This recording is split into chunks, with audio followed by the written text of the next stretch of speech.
ओम शांति। आज प्यारे मीठे बाबा की मुरली मंथन की डेट है 13 दिसंबर 2023। तो आज मीठे मीठे बाबा अपने बच्चों से कह रहे हैं, तुम्हारा रूहानी योग है एवर प्योर बनने के लिए, क्योंकि तुम पवित्रता के सागर से योग लगाते हो, पवित्र दुनिया स्थापन करते हो। तो हमारा योग है रूहानी अर्थात आत्मा का योग परमात्मा से है, क्योंकि हम एवर प्योर बनते हैं, पवित्रता के सागर से योग लगाते हैं, पवित्र दुनिया स्थापन करते हैं। क्योंकि भगवान को हमने पहचाना और भगवान जो हमें श्रीमत देते हैं उसी पर चलकर हम पवित्रता को धारण करते हैं और पवित्र दुनिया की ओर चलते हैं। तो इसके लिए क्या करना है? हमें सबसे पहले निश्चय और मेहनत, विश्वास बहुत ही जरूरी है। चलिए कथा सुन लेते हैं। एक बार की बात है, एक सुनार से ना लक्ष्मी जी रूठ गई। हम्म तो उन्होंने उससे कहा कि जाते वक्त मैं जा रही हूँ और मेरी जगह नुकसान आ रहा है, तैयार हो जाओ, लेकिन मैं तुम्हें अंतिम भेंट जोड़ देना चाहती हूँ, मांगो जो भी इच्छा हो। सुनार बहुत समझदार था, उसने विनती की कि नुकसान आए तो आने दो, लेकिन उससे कहना कि मेरे परिवार में आपसी प्रेम बना रहे, बस मेरी यही इच्छा है। लक्ष्मी जी ने तथास्तु कहा और अंतर्ध्यान हो गई। कुछ दिन के बाद सुनार की सबसे छोटी बहू खिचड़ी बना रही थी। उसने नमक आदि डाला और अन्य काम करने लगी। तभी दूसरे लड़के की बहू आई। उसने भी सोचा कि खिचड़ी तो बन रही है, इसमें नमक नहीं डला होगा। उसने बिना पूछे उसमें नमक डाल दिया। फिर तीसरी चौथी बहू आई, उन्होंने भी नमक डाल दिया। अंत में सास आई, वो भी नमक डालकर चली गई। शाम को सुनार आए, सबसे पहले उनको भोजन परोसा गया। पहला निवाला मुंह में लिया, देखा कि बहुत ज्यादा नमक है, लेकिन वो समझ गया कि नुकसान मतलब हानि आ चुकी है। चुपचाप खिचड़ी खाई और चला गया। इसके बाद बड़े बेटे का नंबर आया। पहला निवाला मुंह में लिया, पूछा, पिताजी ने खाना खा लिया है क्या? तो सभी महिलाओं ने उत्तर दिया, हाँ खा लिया। तो बोला, क्या कुछ बोले नहीं? नहीं, कुछ नहीं बोले। अब लड़के ने सोचा, जब पिताजी कुछ नहीं बोले तो मैं भी चुपचाप खा लेता हूँ, क्योंकि प्रेम तो अंदर है ही ना। इस प्रकार घर के अन्य सदस्य एक एक करके आए और पहले वाले के बारे में पूछते हुए चुपचाप खाना खाकर चले गए। रात को नुकसान जो थी, हानि, हाथ जोड़कर सुनार से कहने लगी, मैं जा रही हूँ। सुनार ने कहा, क्यों? तब नुकसान कहता है, आप लोग 1 किलो नमक खा गए, इतना नुकसान हुआ आपका।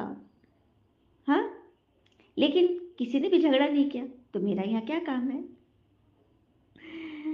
तो शिक्षा यही मिलती है कि झगड़ा कमजोरी, हानि और नुकसान की पहचान है। झगड़ा कमजोरी, हानि और नुकसान की पहचान है। जहाँ प्रेम है वहाँ लक्ष्मी का वास है। सदा प्यार प्रेम बांटते रहो, छोटे बड़े की कदर करो। जो बड़े हैं वो बड़े ही रहेंगे, चाहे अपनी कमाई उसकी कमाई से बड़ी क्यों ना हो। हम्म कितनी बड़ी बात है। कई कई घरों में होता है, छोटे बच्चे अगर बेटे अगर ज्यादा कमाने लगते हैं तो अपने आप को बड़े समझने लगते हैं, है ना। तो यही तो है पवित्रता। अंदर प्रेम, सुख, शांति, आनंद, शक्ति, ज्ञान, पवित्रता अंदर रहेगी तो कितना भी नुकसान हो, कितनी भी बातें हुई, हम उसमें नहीं फंसेंगे। प्रश्न, निश्चय बुद्धि बच्चों को पहले पहले कौन सा निश्चय पक्का होना चाहिए? उस निश्चय की निशानी क्या है? उत्तर, हम एक पिता के बच्चे हैं, बाबा से हमको दैवी स्वराज्य मिलता है। यह पहले पहले पक्का निश्चय चाहिए। निश्चय हुआ तो फौरन बुद्धि में आएगा कि हमने जो भक्ति की है वो अब पूरी हुई। अब स्वयं भगवान हमें मिला है। निश्चय बुद्धि बच्चे ही वारिस बनते हैं। सुना, जो निश्चय बुद्धि है वही भगवान के वारिस बच्चे कहलाते हैं। गीत है, ओ दूर के मुसाफिर, हमको भी साथ ले ले रे, हमको भी साथ ले ले, हम रह गए अकेले। ओम शांति। बाबा बैठ बच्चों को समझाते हैं, दूर के राही तो सभी हैं, सब आत्माएं दूर देश से आती हैं। दूर देश हमारा घर परम धाम है, वहां से हम नीचे आते हैं। यह भी शास्त्रों में है कि आत्मा दूर रहती है, जहाँ सूर्य चांद की रोशनी नहीं रहती। मूल वतन और सूक्ष्म वतन में कोई ड्रामा नहीं, क्योंकि वहाँ आत्मा पॉइंट ऑफ लाइट में या लाइट के शरीर में रहती है। ड्रामा तो सब स्थूल वतन का है, जहाँ हमें शरीर मिलता है, जिसको ही मनुष्य सृष्टि कहा जाता है। मनुष्य सृष्टि क्या चीज है? मनुष्य किसका बना हुआ है? मनुष्य में एक तो आत्मा है, दूसरा शरीर है, 5 तत्वों का पुतला है ये। इसमें आत्मा प्रवेश कर पाठ बजाती है, तो दूर के वासी तो सभी है ना, भगवान भी और हम सभी आत्मा भी है। परंतु तुम निश्चय करते हो जो और मनुष्यों में निश्चय नहीं है। बाबा ने समझाया, मुझे दूर देश का रहने वाला कहते हो, परंतु तुम सब आत्माओं का निवास स्थान भी तो दूर देश का ही है। वह है ब्रह्म महतत्व, यह है आकाश तत्व। यहाँ पाठ बजाते रात दिन होता है, इसलिए सूर्य चांद भी है। ये सूर्य चांद कोई देवता नहीं है, ये तो मांडवे को रोशन करने वाली बत्तियां है। दिन में सूर्य रोशनी देता है, रात में चांद की रोशनी होती है। अभी सब मनुष्य चाहते हैं मुक्ति धाम में जाए, जानते हैं भगवान ऊपर में रहता है, भगवान को भी याद करेंगे, हे परमपिता परमात्मा, तो बुद्धि ऊपर चली जाएगी। आत्मा समझती है, परंतु अज्ञान छाया हुआ है। यह भी जानते हैं हम यहाँ के रहने वाले नहीं हैं, हमारा पिता वह है। सबको पता है आत्मा हम यहाँ के रहने वाले नहीं है, हमारे पिता ऊपर रहते हैं। मुंह से वो गॉड फादर कहते हैं और फिर कह देते हैं सब फादर है, अर्थात ईश्वर सर्वव्यापी है। तो फादर तो एक है ना, बच्चे अनेक हैं, हम सब आपस में ब्रदर्स हैं, फादर्स नहीं हैं। यह नहीं जानने के कारण ही लड़ते झगड़ते रहते, कितना नुकसान हो गया। तुम आत्माएं ब्रदर्स हो, एक पिता की संतान हो। निश्चय बुद्धि भी नंबरवार होते हैं। लौकिक संबंध में निश्चय रहता ही है। अब लौकिक संबंध में निश्चय नहीं, मेरे पिता है, भाई है, पत्नी है, माँ है, निश्चय है ना। और बच्चों को भी निश्चय होता कि इस पिता से मुझे वर्षा मिलना है, वसीयत मिलना है। यहाँ बाबा से माया घड़ी घड़ी मुंह फेर देती है। सर्वशक्तिवान बाबा के बनते हो तो माया भी सर्वशक्तिवान होकर लड़ती है। 5 विकारों पर जीत पाने की युद्ध है। युद्ध तो मशहूर है ना, शास्त्रों में युद्ध का कितना वर्णन है। बाकी जो कौरव पांडव दिखाए गए यह बात नहीं है। कौरव पांडव सब हमारे अंदर है। धर्म अधर्म, कभी नेगेटिव कभी पॉजिटिव, उन्हीं दोनों की तो युद्ध चलती है। रावण के साथ युद्ध बड़ी भारी है, द्वापर से हम लड़ रहे हैं उसके साथ। बाबा की याद में रहकर हम संपूर्ण बने, तब आत्मा प्योर बने। और कोई रास्ता नहीं है सिवाय योग के। और जो भी योग सीखते हैं वह कोई प्योरिटी के लिए नहीं है, हठ योग आदि कोई आत्मा की पवित्रता के लिए नहीं है, वह तो स्थूल योग है, शरीर का योग है। बाकी बाबा तो हमें मानसिक योग, आत्मा का योग सिखाते हैं। फिर पापा कह रहे पुरानी दुनिया को कलयुग और नई दुनिया को सतयुग कहते हैं। मनुष्य को ही समझाया जाता है, जानवर थोड़ी ही कहेंगे हे पतित पावन आओ। कोई से भी पूछो तो कहेंगे यह नरक है। भारत ही नई दुनिया स्वर्ग था, भारत ही पुरानी दुनिया नरक है। मतलब कोई से पूछो तो नहीं कहेंगे यह नरक है, कह दो कि नरकवासी हो तो लड़ेंगे, गुस्सा करेंगे, है ना। अभी तुम निश्चय बुद्धि बने हो, जानते हो हम एक पिता के बच्चे हैं, तो निश्चय बुद्धि बनना है। और अपने जीवन में ना क्वालिटी को बढ़ाओ, अपने गुणों को बढ़ाओ, क्योंकि जरूरी नहीं कि सब लोग हमें समझ पाए, क्योंकि तराजू से वजन बता सकता है, क्वालिटी नहीं, है ना। तो निश्चय बुद्धि बने कि हम अपनी बातों में वजन, योग का वजन बढ़ाएं और अपनी क्वालिटी को ऊपर करें। हम जानते हैं कि हम एक पिता के बच्चे हैं, बाबा से हमको स्वराज मिलता है। पहले तो ये पक्का निश्चय चाहिए, ज्ञान सुनते हैं वह तो ठीक है, प्रजा बन जाती है, बाकी हम बेहद पिता के बच्चे हैं, यह निश्चय होना चाहिए। यहाँ तो बेहद के पिता को अनेक बच्चे चाहिए। बाबा स्वयं आकर हमें मिला है और हमें गोद लेते हैं। जैसे साहूकार लोग बच्चे को गोद लेते हैं ना, तो वो लोग कितने बच्चे गोद लेंगे, एक आध बच्चे लेंगे गोद, लेकिन बाबा तो यहाँ अनेक बच्चे को गोद लेते हैं। बाबा तो कहते हैं मैं सबको गोद ले लूँ, सब चलो मेरे साथ स्वर्ग में। पर तो श्रीमत पर नहीं चलते, तो फिर कैसे जाएंगे स्वर्ग में। बाबा ने बच्चों के लिए घोंसला बनाया है, जैसे चिड़िया बच्चों के लिए घोंसला बनाती है ना। तो बाबा भी हमारे लिए स्वर्ग का आखेरा अर्थात स्वर्ग का घोंसला बनाते हैं। आज बाबा ने स्वर्ग को घोंसला कहा, हमारा घर। जब निश्चय हुआ कि बेहद का बाबा हमको पढ़ाते हैं, 21 जन्मों का हमें वर्षा देते हैं, तब तो उनकी श्रीमत पर चलना पड़े ना। और बच्चा बना तो बाबा डायरेक्शन देंगे। जिस दिन से हमने माना बाबा और माना हम उनका बच्चा, तो बाबा हमें डायरेक्शन देते हैं। ये मुरली, मुरली क्या है, डायरेक्शन ही तो है, पूरी पूरी डायरेक्शन है। तो पहले तो 1 हफ्ता भट्टी में बैठो, 7 दिन का कोर्स होता है ना, तो उसमें बहुत सारे रहस्य बताए जाते हैं, तुमको रोज नॉलेज मिलती रहेगी। हर एक अपने पुरुषार्थ और तकदीर अनुसार पाते हैं। पुरुषार्थ और तकदीर के ऊपर ही तो सब कुछ होता है ना। पता लग जाता है कि तकदीर में क्या है, क्या पद पाएंगे। बाबा का बनकर फिर गृहस्थ व्यवहार में भी रहना है। अच्छा, गृहस्थ व्यवहार नहीं है तो जाकर अंधों की लाठी बनो, अंधों की लाठी बनो, सत्यनारायण कथा सबको सुनाओ, नर से नारायण बनने की कथा। अब देखो, बाबा ने प्रेम बच्ची का जिक्र किया है कि सेवा पर गई, निमंत्रण दिया, कितनों को प्रभावित किया। लेकिन कई हैं प्रभावित होते हैं, परंतु बहुत थोड़े को निश्चय होता है कि बरोबर हमको शिव परमात्मा ज्ञान का सागर पढ़ा रहे हैं। हाँ, सिर्फ कहेंगे बहुत अच्छा, लेकिन बाहर गए फिर खलास। कोई बिरला ही पुरुषार्थ करेंगे, कोई बिरला ही करेंगे। भले आपस में सत्संग जरूर करते हैं, परंतु जो बाबा कहेंगे वो नहीं कर सकते, तो मतलब निश्चय बुद्धि नहीं, तो हाफ कास्ट हो गए। मतलब बाबा के बच्चे भी जो रोज मुरली भी सुनते हैं, सेंटर भी जाते, लेकिन धारणा पे नहीं चलते, तो हाफ कास्ट है। अभी कहेंगे बाबा पढ़ाते हैं, अभी कहेंगे ये कैसे हो सकता है, सुना, संशय भी है उनको, संशय है ये कैसे होगा। लेकिन जो निश्चय बुद्धि बच्चे हैं वो कहें नहीं, बाबा ने कहा है तो हुआ पड़ा है। जैसे बांधेली गोपिकाएं पत्र लिखती हैं, वैसे छुटेले कभी लिखते थोड़े ही है, सुना। आज बाबा ने पूरी पूरी रिजल्ट बता दी है।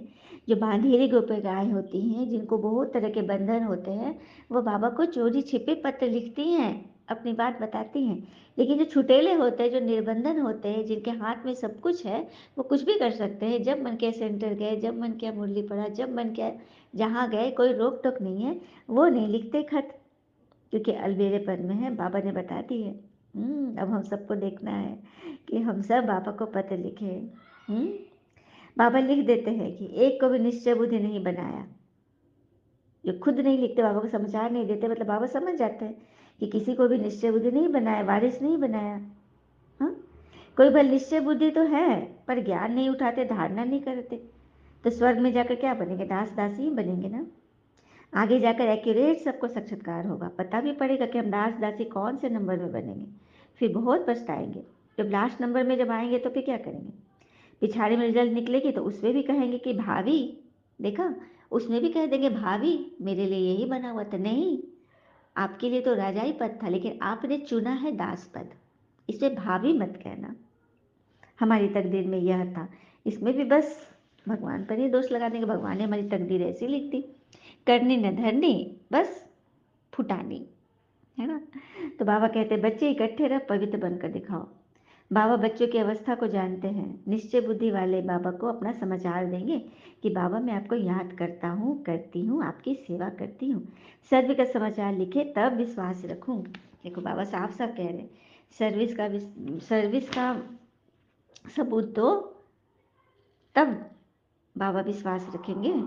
सर्विस का सबूत दिखाए तब बाबा को हम में उम्मीद दिखाई दे, सुना।